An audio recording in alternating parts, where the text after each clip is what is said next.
Are you like me and as soon as the sun is out and it's a little bit warm, you want to be outside as much as possible? I'm Gina with WTI, and as soon as I saw this vintage wood outdoor umbrella from AMMSUN, I knew I had to have it. This is an 8.2-foot umbrella. It is absolutely gorgeous, and it's UPF 50 plus. This is made with high quality canvas, and I got the rivulet blue color.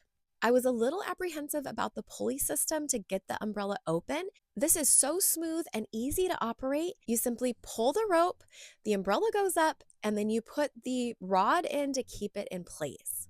This is made with premium hardwood ribs and pole, and the two poles connect with an aluminum alloy screw.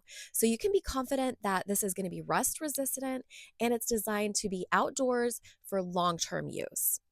Of course, if you're having a really bad storm or if it's winter, you probably do want to store this away. Although this is heavy duty, it was light enough for me to carry around by myself. You cannot go wrong with this umbrella from AMMSUN.